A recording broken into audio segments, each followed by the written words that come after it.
Good evening and bonne année. Today is the second day of January 2016, and we continue with our explorations in Savitri with our beloved Alokbai. We are in Book 2, the Book of the Traveler of the Worlds, Canto 3, the Glory and the Fall of Life. As always, I read a letter or two from Sri Aurobindo. 1938. So we have jumped from 36 to 38. I have not been able to make any headway with Savitri, owing to lack of time, and also to an appalled perception of this disgraceful imperfection of all the sections after the first two. But I have tackled them again, as I think I wrote to you, and have pulled up the third section to a higher consistency of level. The worlds have fallen into a state of manuscript chaos, corrections upon corrections, additions upon additions, rearrangements on rearrangements, out of which perhaps some cosmic beauty will emerge. We ended with the line, "Power laid its head upon the breasts of bliss."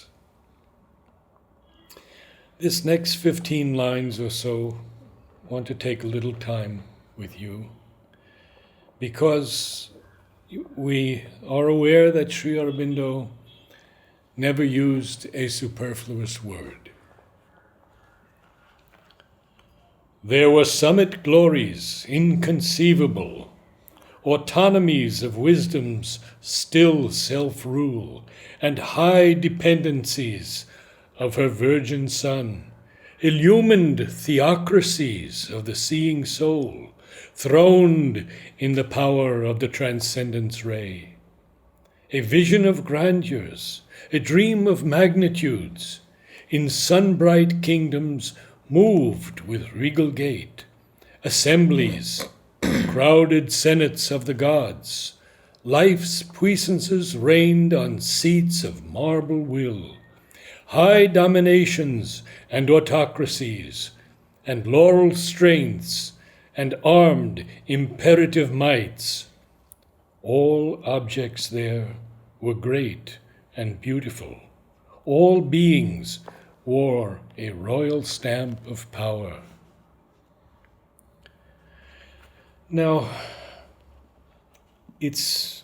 one could spend an entire hour just on these lines, but I want to give you the definitions of some of the words, because Ashwapati is seeing a plane here where all kinds of government are working in harmony.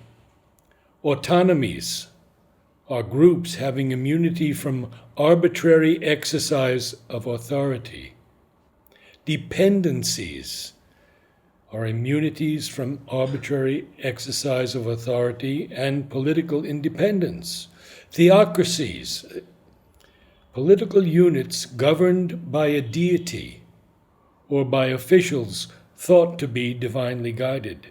Assemblies, groups of persons gathered together for a common purpose. Senates, assemblies possessing high legislative powers. Dominations, those wielding the power to control. Autocracies, political systems governed by a single individual. Oligarchies, political systems governed by a few people. And all these governances we see on this plane. Yes. What we see here is a shadowy reflection and distortion of what exists in the beyond. In the life heavens, in the highest peaks, they are in perfect harmony with each other. That is the main difference. And here we see separate groups striving for power. Their power is natural, and there is none who is weak. That's what we have read. So there is not this craving, this ambition, this striving for something, but it's naturally present. So this feeling that there are some who are lower and some higher doesn't exist, in spite of the fact that there are autonomies and oligarchies and theocracy. That's the beauty of this plane. We have a lot of description of this plane. This primarily a plane of the highest vital gods, which are very different from the heavens of the mind. In the heavens of the mind, we'll see thought, idea, vision, intuition, inspiration. All the gods there carry that around them. They are more meditative, more quiet, and yet they see through large spaces of time. In the vital heavens, the highest heavens, of course, not the intermediate heavens, we have all these gods who have power. There is a manifestation of power, because life is about that. And along with that, they have beauty, they have bliss, some joy, some drop of that bliss, inconceivable, enters this plane. They have love. And we have these things in the highest heavens of the vital. So life has created this on its peaks, and it wants something of that to enter here and manifest here. But we have read that she has stabled her dreams in matter sports. This is the problem. It has to go through a process of long purification. One may wonder why is Sri Aurobindo revealing all this to her, us. What is the relevance to our everyday life?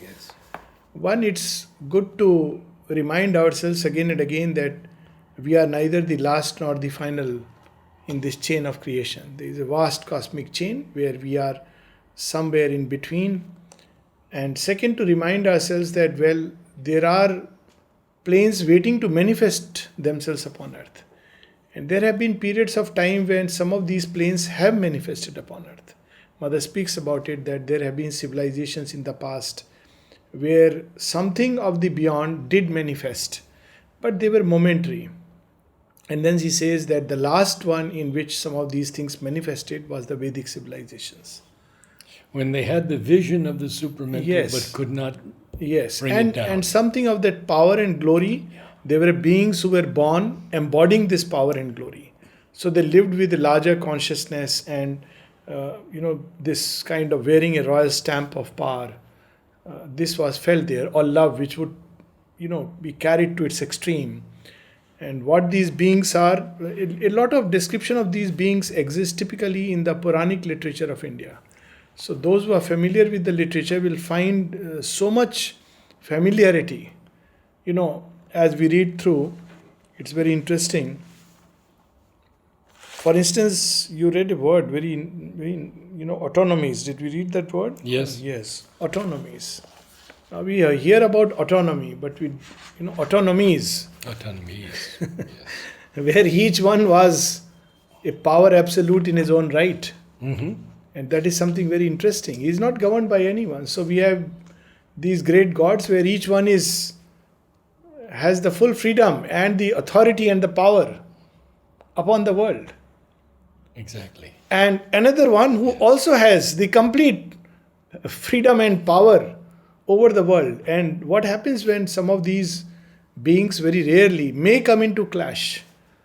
Though in the highest supramental, they are all in perfect harmony in the integral Godhead. But in the overmind, sometimes, though rarely, even these greatest autonomies may be at cross with each other.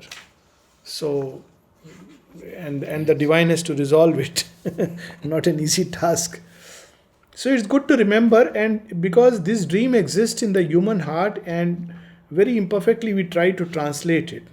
Look, comes this word oligarchy. There sat the oligarchies of natural law. So there were few who governed the many. And each of them represented a law, the god of justice, the god of kindness, the god of strength, the god of beauty. Each has its own law. Beauty demands another kind of perfection, and strength a very different kind of perfection.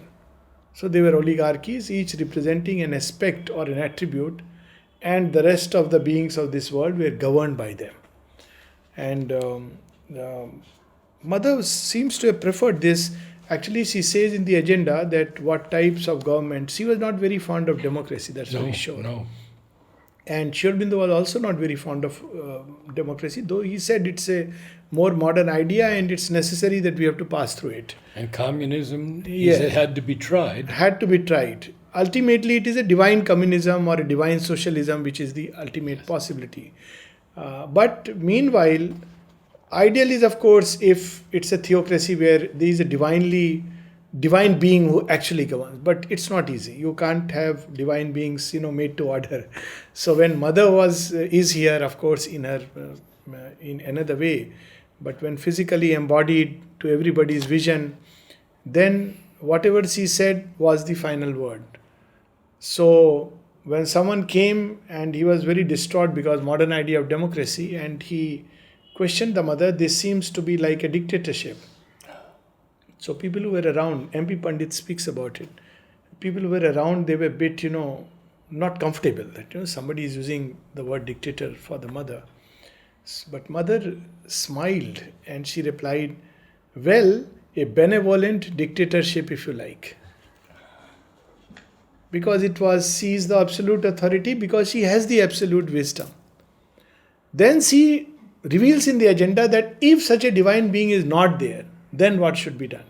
She says there should be a group of 4 to 8 wise men who have risen to wisdom, who would govern the rest. Now, what will be the sign of these wise men? One sign she gives is that their needs are very few. They don't really need anything. They are freed from the taint of desire. And the other, of course, he says that the ego, that must go, and they would be very supple, wide, open to, they are very compassionate. She describes all this in the agenda, that what kind of governance should be there eventually. Doesn't Sri Aurobindo speak of 12 men? Yes, he speaks of that. And of course, we know the 12 apostles of Christ. Yes.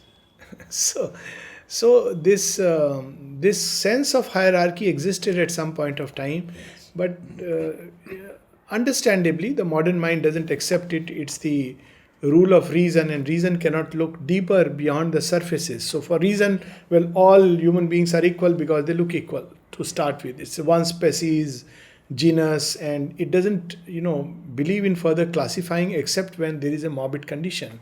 And again, the moment it classifies, it makes an error. It goes into racism.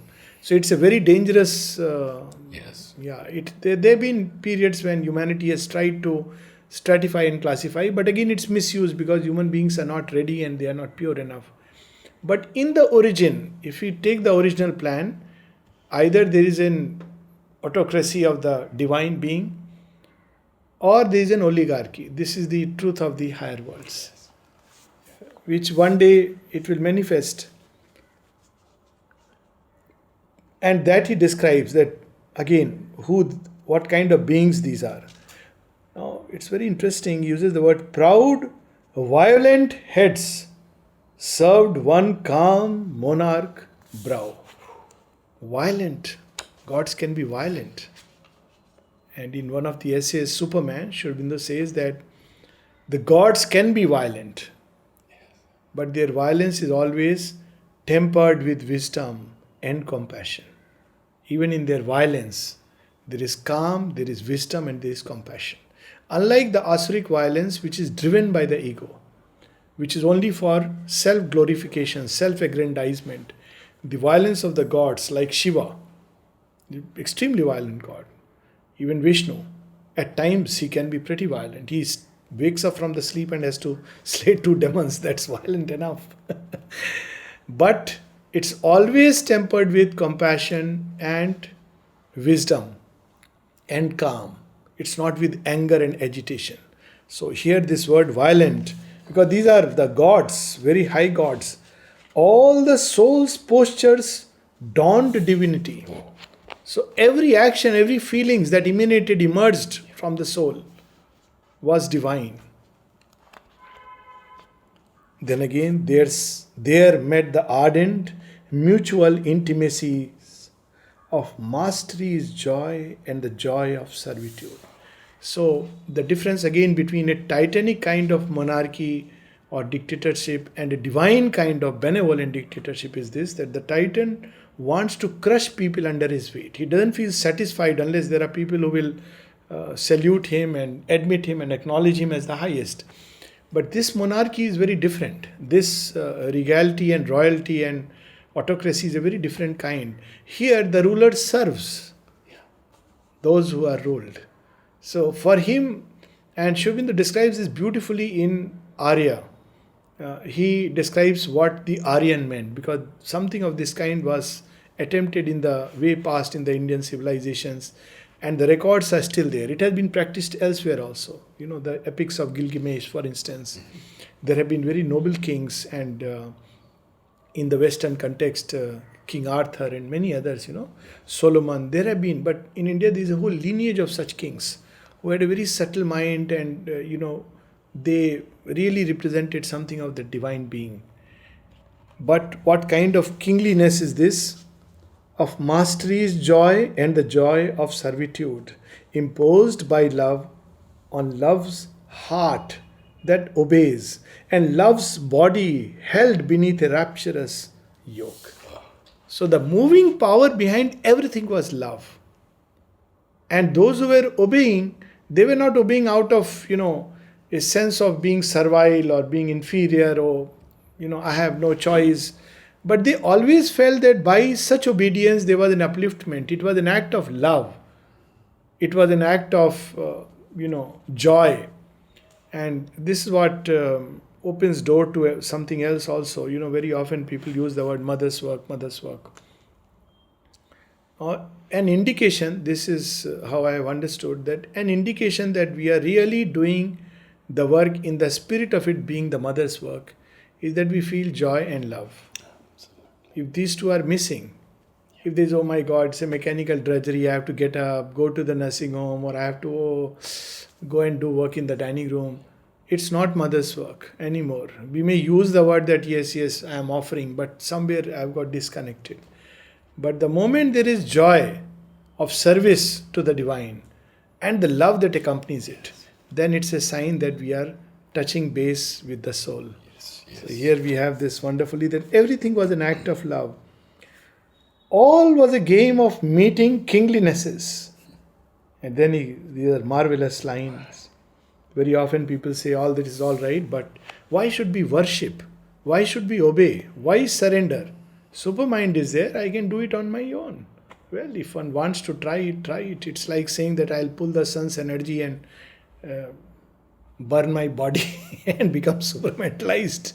Even this sun is difficult enough to take, what to speak of supramental sun. So there is a key, and the beings of this world knew this. For worship lifts the worshipper's bowed strength. This is the difference. When people worship the Titan, he keeps the person always under his toe or his thumb. He will never allow the worshipper to be lifted up and come up to his level, because then his game is over. He's always afraid. Yeah. But what do the gods do? They lean down, lift the worshipper, and embrace him with their heart. This is the difference. So worship lifts the worshipper's bowed strength, close to the god's pride and bliss his soul adores. The ruler there is one with all he rules. So how the mother would say, I am with you. When you sink, I don't stand on the shore. I go down with you. That's why she used the word benevolent dictator. Yes. The ruler there is one with all he rules. To him who serves with a free, equal heart, obedience is his princely training's school. His nobility's coronet and privilege.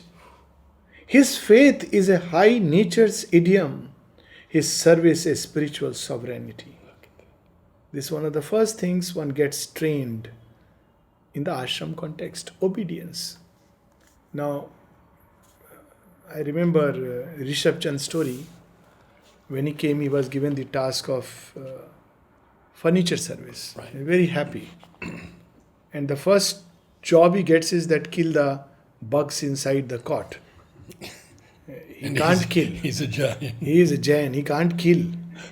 And killing was pretty horrendous, to pour hot water and they will come out and kill with a stone. So he wrote to Sri Aurobindo that mother doesn't know I am a Jain. And Sri Aurobindo wrote one liner that whatever work the mother gives you, do it with a spirit of surrender. It is the best for your progress. That's it. Ravindraji, total vegetarian, was given the task of egg service. So to literally handle. And those days, vegetarians, they wouldn't even touch egg. Touching egg was like as bad as, it's a sin. Obedience. But this obedience lifts us. It widens, ennobles, purifies, refines. So many people were given interesting works here in the ashram context. So Sri Aurobindo says it's a princely trainings school. If we can't even obey something which the divine has given us, then our nature will become unruly. We'll obey only the ego. So there are works given, conditions in which, people, and what an obedience. It is, amazing stories in the ashram context. Somebody who apparently had done nothing wrong to his understanding, and the mother asked him to leave the ashram and go. So he goes to Nolnida and says, but I have not done anything wrong. And Nolnida gave a reply, well, if the mother tells you to go, just obey her. It is a grace. Yes. And then he says, yes, I didn't think it like that. I was living in that web of the mind. And he goes. After a few years, he says, that was your advice which saved me. And now I fully understand why she asked me to go. So obedience is so important. Of course, it's to the divine. It's in a certain context. So he's speaking about those planes. Obedience is very dangerous if there is Hitler sitting on top of you. Then there is a place for revolt. But these are not the worlds of revolt. These are worlds of harmony and light and beauty. His nobility is coronate and privilege. Obedience becomes a crown. Coronate. It's like a small crown. And privilege. It's a privilege to obey the divine. There was a person in the dining room carrying a lot of, lot of weight on his shoulders, and somebody laughingly remarked, so, Kuli, people who lift weight. And he said, yes, her Kuli. Her Kuli. And also Hercules. It's a pun on the word. That's not an ordinary thing. Today I was reading a past All India magazine, one of the places Sri Aurobindo says, a man doing manual labor in obedience to the divine, surrendered to the divine, his work is far superior to somebody who is doing mental culture and intellectual work simply for the aggrandization of the ego. So, it's his coronate and privilege. It's a great privilege to be able to serve the divine. And, one cannot imagine what one would never deserve it. And look at this, his faith is a high nature's idiom. What a usage of words, idiom. I never read idiom used with nature. Idiom is a set of words which have a meaning. If you see the totality, you can't have a meaning of these words separately. That's an idiom. So it's a phrase, it's a set of words which carries a meaning when you see it in its totality. But if you analyze individual words, you can't derive a meaning logically from it. So such a person's nature, you can't understand, and yet in its totality it is lifted so close to the divine. His faith is a high nature's idiom. His service is spiritual sovereignty. What a beautiful line this is. It's a great thing to be at the service of the divine. It's unimaginable, unparalleled. We see stories of Hanuman in Indian context, service to the divine. And he becomes a demigod, Champaklal, whom the mother said, Champaklal, you have become a demigod. And when he started, Sri Aurobindo asked him, what do you want to do? He said, if you permit me, can I wash your dhotis? Sri Aurobindo asked him, are you sure? So he didn't understand why Sri Aurobindo asking him, are you sure? He said, yes, of course. So Sri Aurobindo told him, people will tell you many things.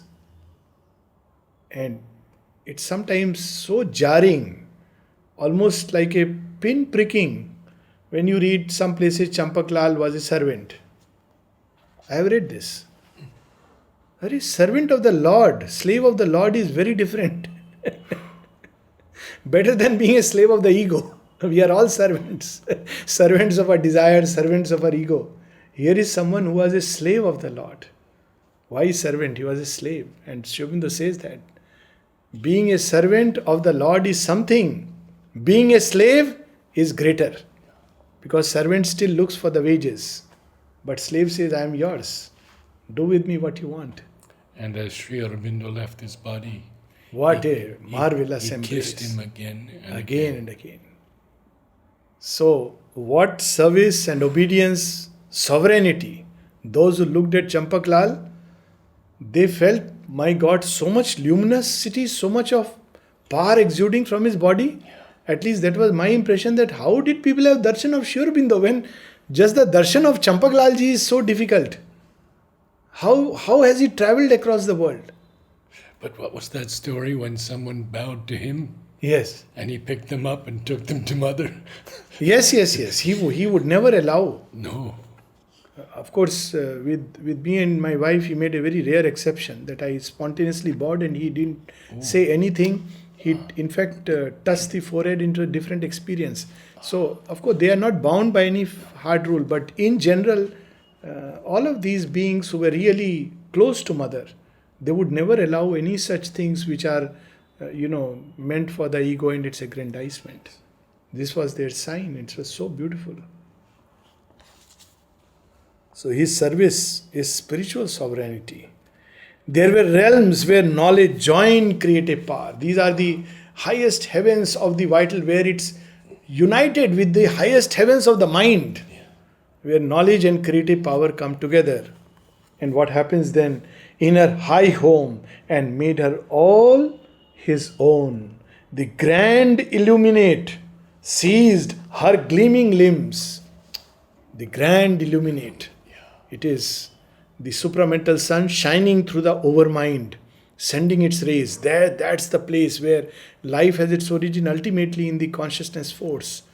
And it's meeting in those realms. And filled them with the passion of his ray, till all her body was its transparent house. So life becomes a house of the all-wonderful and is transparent to the light, moved by the light, the divine light. And all her soul a counterpart of his soul, apotheosized, transfigured by wisdom's touch, divinized almost, apotheosized, lifted up to its own sovereign possibility.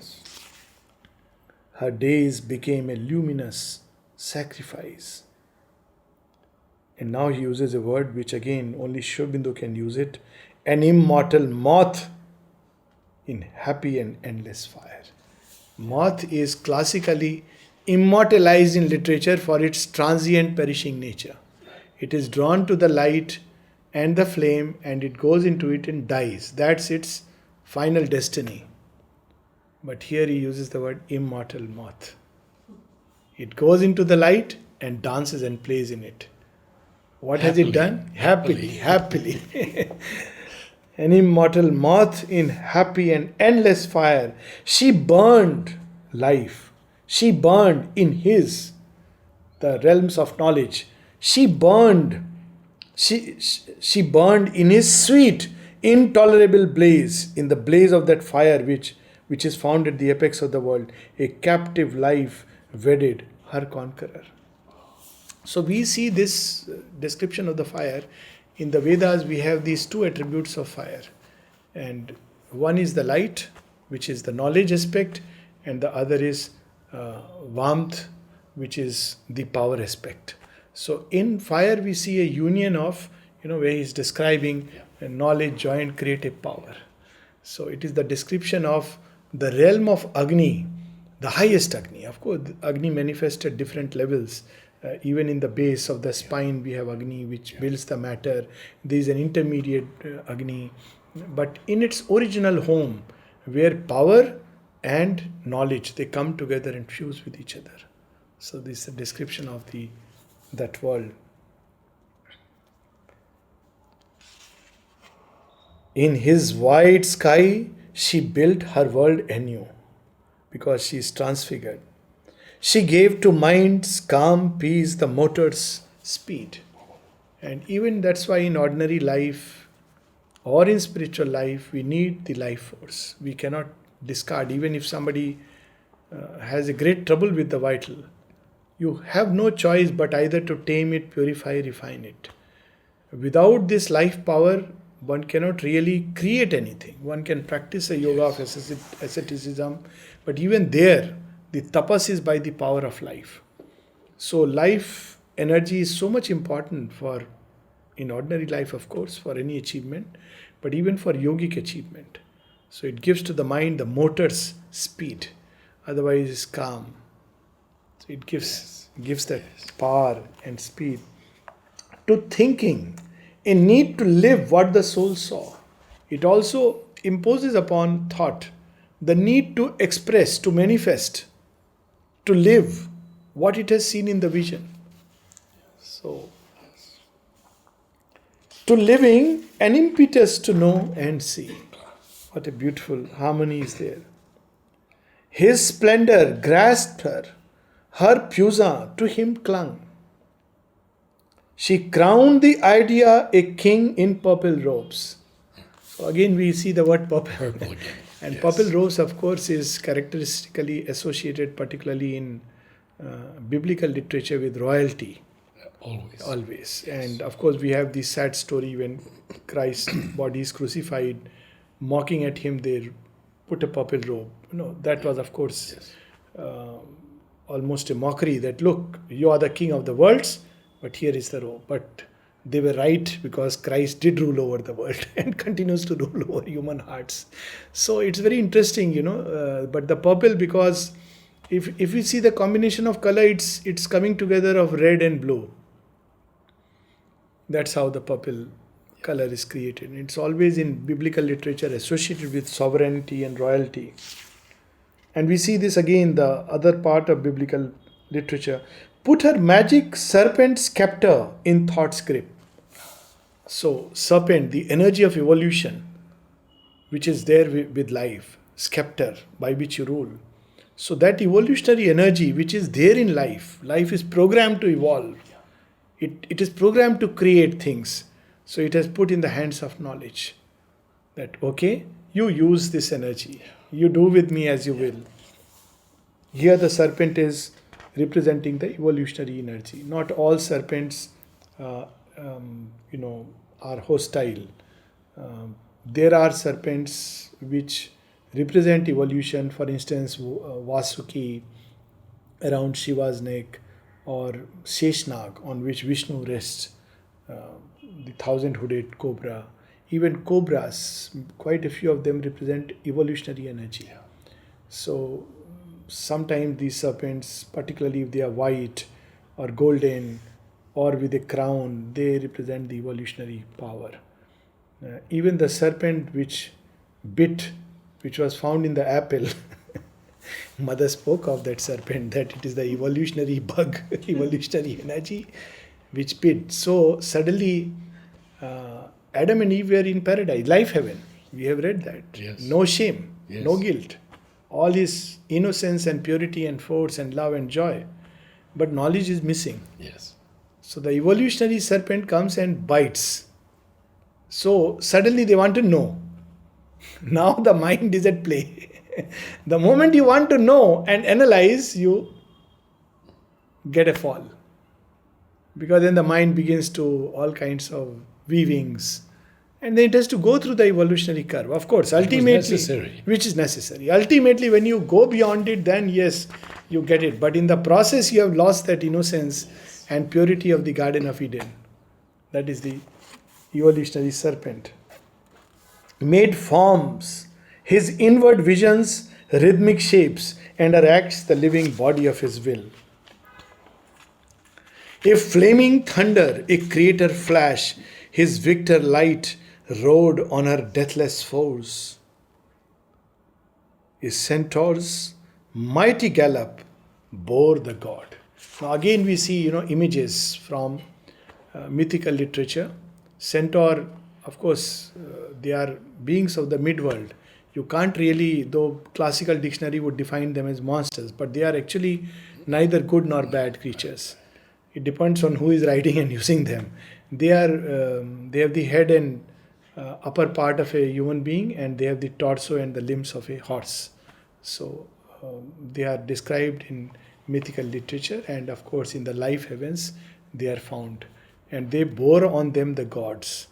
So gods were riding these centaurs who could fly with wings and speed up. And now we have a similar description of these animals connected to God. Life throned with mind, a double majesty. Worlds were there of a happiness great and grave. Beautiful combination. Normally we associate happiness with mirth and bubbliness. Oh, he's a very happy guy. But happiness can be very quiet. I remember once Amal Kiran asked this about, I think it was about Sehra or Lalita. I may be mistaken about the name. But he asked that, she's very grave. So I'm not sure if everything is okay. She said, no, she is beautifully in contact with her soul. And she's a joy within herself. So we have this tendency to associate happiness with externalization. But happiness can be very deep and grave. So here we have, great and grave. And action tinged with dream, laughter with thought, and passion there could wait for its desire until it heard the near approach of God. That's because knowledge and power have come together. Yes. In life heavens, there is power. In the mind heavens, there is knowledge. There are planes where they meet. And that's where desire could wait till it heard the near approach of God, sanctified by God. So many images can come, in olden times. If you see this, now this institution is broken, and Mother has said marriage as an institution has gone. It has outlived its purpose. But way back, when people loved each other, they waited for marriage. If you really look at it, what does it mean? What's wrong? You love each other, it's perfectly fine. You can connect with any way. But they waited for the whole thing to be sanctified by the presence and power of the divine in their life. So they could love for long, but yet they would wait till finally, if at all, they got married, and then they could be together in a most intimate union. Otherwise, no. The desire could wait. It's there, but it would wait. So it is another kind of tapasya. Of course, the institution have lost its meaning, outlived its purpose, and as Mother has said, it has been misused and abused. So it has been broken aside. But this desire to wait till the approach of God and take that sanction of the divine. There are stories in the ashram context which are amazing. One story that comes to my mind is of, I won't name the person, but the person very well known, amazingly talented in diverse fields. And there was a lady who loved him, and of course he knew that she loved him, and he also had a very soft feelings for her. And they were both in the ashram as if, okay, fine, they are friends and they love each other. And meanwhile, there is another lady who came into the picture who started loving this man. And she had the courage to go and ask Mother, I want to get married to him. And Mother said, yes. When he came to know, he didn't know what to do. He said, yes, mother. They got married. And well, I must say, lived happily ever after means all of them. Because it was very difficult for the other lady also, for him also. But look what obedience and service meant. Not a second word. Yes, mother. And I have heard this story directly. So, it's... My story is a little easier. Okay, yes, that would be wonderful. Mother said, she wrote to me exactly this. You must marry, no doubt and no hesitation. So I married. But look at, this is an approach to life which is so beautiful, that desire waiting until it heard the near approach of God. Oh, that beautiful word, Yes. near approach of God. Worlds were there of a childlike mirth and joy, a carefree youthfulness of mind and heart, found in the body a heavenly instrument. It lit an aureate halo round desire and freed the deified animal in the limbs to divine gambols of love and beauty and bliss. So now we have so many images of all these gods in Indian mythology are always riding over an animal. So it's a state of consciousness where we are not slave of desires. We are masters. We are not driven by it, but it can be used. But in a state of purity. It's a very high state. We can't even, we have read about it previously also. And when Sri Aurobindo was asked about it, he said, yes, there is a truth, but I am not inclined to disclose it, because obviously everybody will believe I am pure enough to satisfy my desire. But it doesn't work like that. So there is a state in which the animal, see, look what happens, and freed. Animal has to be kept under chains. But even this animal can be transfigured, deified. Deified. Yes. In the limbs. To divine gambols of love and beauty and bliss. Like Durga uses the lion. And Kartikeya the peacock. Victory. Who kills the hostile forces in its own right. And Vishnu, Garuda. And Shiva, the bull. And Brahma, the swan. All of them have some animal or the other which has been, deified and transfigured. So it's a symbol of, eventually, the animal in us has to be ennobled, purified, refined, transfigured, deified eventually, through service, obedience of the divine. Last few lines. On a radiant soil that gazed at heaven's smile, a swift life impulse stinted not nor stopped. These are problem, that life impulse gets stinted, limited. Yeah. It's like a captive something. It's neither stinted nor stopped. It knew not how to tire, happy were its tears. Such was life in those highest realms. There, work was play, and play the only work. Work was play, and play the only work. There are people who have been given this kind of, work in the ashram context. Even now, what is their work? Sports ground. They are in the sports ground. Either they are teaching or playing. But here, all work, everything was play. Because, there was such a joy in that service of the divine. And it would never tire. This is another sign that we are open to the divine in works. Not only the joy and love, but it doesn't tire us. If one is doing work in the right spirit, it will never tire, because the divine keeps pouring more and more energy. In fact, it increases the vessel's capacity, receptivity and everything.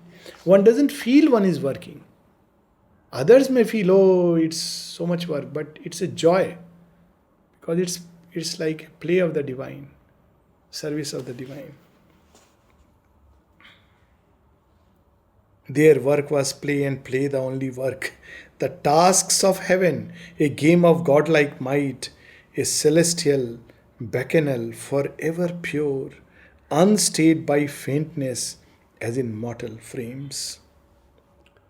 Bacchanal, last two lines we'll read, but just the bacchanal. Yeah. Again, we have in the word, of course, comes from the Greek Bacchus. It was a whole cult where they believed in widely being drunk and enjoying. Of course, it was the drunk with the Lord's wine. Sri Aurobindo says, my words are drunk with the immortal's wine. Then it degenerated like the tantrics. It was a path of tantra. Bacchus and Dionysians. So bacchanal is they were rites where they would all get drunk. And we have the description of this exactly in Shiva's story. So there are days when Shiva takes the bhang and he gets drunk. And everybody is dancing, getting drunk. And very difficult for someone who is not deep into spiritual lore and understanding that what kind of a image is this? God is getting drunk and jumping around and everybody is drunk and dancing, because moralists and Puritans are shocked. But God is, of course, transmoral. It's not drinking in that sense, but it's the wine of ecstasy flowing into the limbs. So it's another kind of bacchanal. Beautiful. And they are wild with that delight, but even in that wildness there is beauty and order and rhythm and harmony. Yes. It's another kind of riot of ecstasy. And it was not making them unconscious, unstayed by faintness. They were growing with that touch, growing into joy, growing into wisdom, growing into strength. The rishis prayed for this wine to make them strong. This wine, I don't know whether it makes people strong or not. I think it's not good in general. So, people shouldn't know. We are not recommending drinking as a way of life. Advisory. Advisory. Cautionary note. Statutory warning. It's about the spiritual wine. So when people come to Pondicherry, they ask sometimes that what is there in Pondicherry. So I tell them that, there are two things in Pondicherry. One is wine, the other is divine. So, and both are of the highest quality. It's up to you what you choose. My recommendation, stay away from the former and connect to the latter. But it's up to you, because if you connect to the latter, you will get both. But if you connect to the former, you will end up losing both. The taste of wine as well as the contact with the divine. But if you connect with the divine, wine is inbuilt in it. So you will get the ecstasy of the divine, the supreme wine. And these last two lines with which we will close. Life was an eternity of rapturous moods. Age never came. Care never lined the face.